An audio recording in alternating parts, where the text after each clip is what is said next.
ছোট্ট গ্রাম ছিল, নাম ছিল সবুজপুর। চারিদিকে সবুজ ধানের ক্ষেত, কাঁচা রাস্তা আর মাটির ছোট ছোট বাড়ি। এই গ্রামে থাকত এক চাষি, নাম ছিল হরেন চাষি। হরেন খুব পরিশ্রমী ছিল, কিন্তু তার মনে একটা সমস্যা ছিল। সে খুব লোভী ছিল। ধুর, এভাবে আর ভালো লাগছে না। কবে যে আমার দিকে ভগবান মুখ তুলে চাইবে কে জানে। একঘেয়ে কাজ করতে আর ভালো লাগে না। উফ, অন্য চাষিদের চেয়ে আমি বেশি জমি পেতে চাই, বেশি ফসল তুলতে চাই, আর সবচেয়ে বেশি ধনী হতে চাই।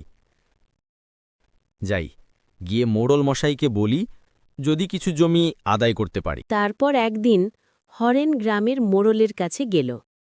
আরে আরে হরেন যে, কি ব্যাপার? হঠাৎ তুমি? কোনো বিশেষ প্রয়োজন নাকি? হ্যাঁ, এই তো মোড়ল মশাই, একটু দরকার ছিল। বলছি, আমাকে পাশের ফাঁকা জমিটাও দিয়ে দিন, আমি আরও জমি চাষ করতে চাই। কেন হরেন? তোমার কাছে তো বেশ অনেকটা জমি রয়েছে। না না, আমার আরও জমি দরকার। হরেন, তোমার যা জমি আছে সেটাই ভালো করে করো, বেশি লোভ কিন্তু মোটেও কিন্তু হরেন শুনল না। সে জোর করে আরও জমি নিল। আগে যেখানে সে ধীরে সুস্থে চাষ করত, এবার সে লোভে পুড়ে খুব বেশি বীজ ছড়িয়েছিল।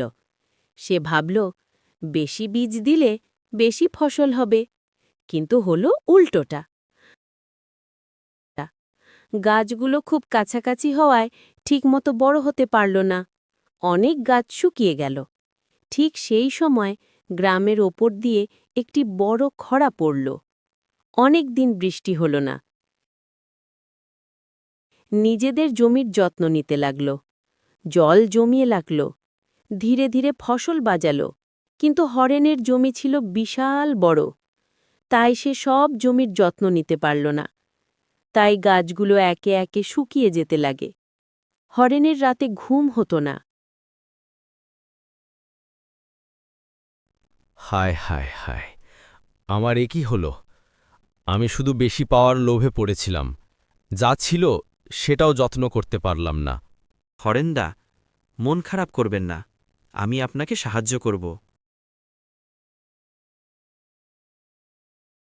রহিম তাকে শেখাল কিভাবে কম জমিতে ভালো ফসল ফলাতে হয়, কিভাবে জল বাঁচাতে হয়, ধৈর্য ধরতে হয়। হরেন ধীরে ধীরে বদলে গেল।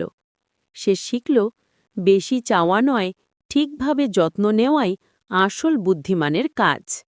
ভিডিওটি যদি আপনাদের ভালো লেগে থাকে তাহলে অবশ্যই সাবস্ক্রাইব করে পাশে থাকবেন আর লাইক কমেন্ট শেয়ার করতে ভুলবেন না। ধন্যবাদ।